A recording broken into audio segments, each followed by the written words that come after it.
All right, so boys and girls, we have talked a lot about these lines called what, Miss Sig? Timelines. Timelines. We had a timeline on George Washington. We had a timeline on Amelia Earhart.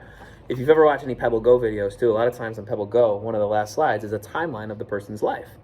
And timelines can be really helpful because they show the important things that happen in someone's life.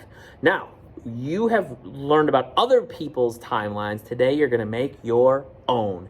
And Miss Sig, you have done that now. Would you be willing to tell us your timeline, I guess? Here, I'll even start. So your first, so we see at the top, she wrote Miss Sig's timeline. So you might write Addison's timeline, or Ethan's timeline, or Isaac's timeline. So, Miss Sig's timeline. First thing, Miss Sig. On December 12th, 1998, I was born. Me too, same year. All right, next. In September 2003, I started school. Okay, what about this one? On July 7th, 2004, I became a big sister. She had her little brother was born. Yep. Like this. In November 2016, I started my first job. What job was that? My job at the library. You still have it. I do. So good enough at her job that she's not been fired yet after 5 years. Good work. And the last one here. In June 2017, I graduated from high school. And that's Miss Sig's life, right? Now, I have this timeline, and it's not something that you have to know right now. You might be learning this in your classroom. But what this is a timeline of how our country kind of started, right? So it says first, the Native Americans lived in North America. Now, if you look at the little arrow goes kind of like the little line goes up, and then that's where the picture is. This one says, next, colonies started in the Americas. Eventually, the colonists got mad at Britain for unfair taxes, so they threw tea into the harbor.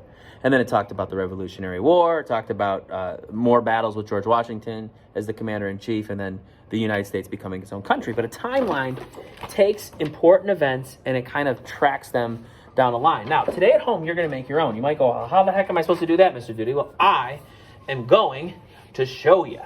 So here's what you do. First thing, you get a piece of paper. It could be blue, yellow, white, any color that's light. It's not like dark, black or dark brown or something. That'd be a little hard to see. But what you're going to do is you're going to turn the paper the wide way like this. You are going to take, actually, let me have this look. Absolutely. Thank you. You are going to take, excellent. You're going to take a marker or a pencil. I'm going to use a marker so you can see a little better. And I'm going to draw a line straight down, straight across the middle like that. You're going to cut it in two halves.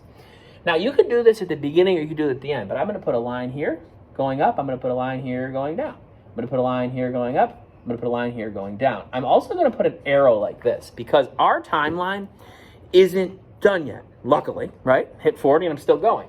So my timeline gets to keep going. Now, George Washington's timeline had a beginning and an end. Amelia Earhart's had a beginning and an end. Mine doesn't have an end yet. So first thing I would do is put down something that happened in my life. So I might say the first thing, on March 23rd, 1981, I was born. And then down here, I could draw a picture to match it. And then maybe I talk about starting school. Maybe I talk about becoming a teacher or graduating college or getting married or having Maeve, my stepdaughter, or having Addison or getting Bo. Important things in my life. Now, Miss Sig, I'm going to give you some things that have happened in my life. I want you to tell me if they belong on a timeline or not. Okay? Here we go. Yesterday, I got a beef and cheese burrito at Mighty Taco. I don't think that should be on your timeline. Okay. I went to Target yesterday. No, not important. Okay, what about this? In August of 2015, I went to California when my sister got married. That might maybe make my timeline? Yeah. Because that's an important thing that happened in my life. What about when we got Bo, our dog? That's important. Okay, what about when I got my first job? That's also very important. What about when I vacuumed the downstairs in my house? Maybe not. All right, so you're going for big ideas, right? The big important things that happen in your life. You can write the words, you can draw the pictures, and you can make it look beautiful. Send us a picture. I'd love to see it. You know my number, 716-912-4988. Now, how many teachers give out their cell phone numbers? Not many. Because they're not all nutty like me. So have some fun with your timelines, and I look forward to seeing them.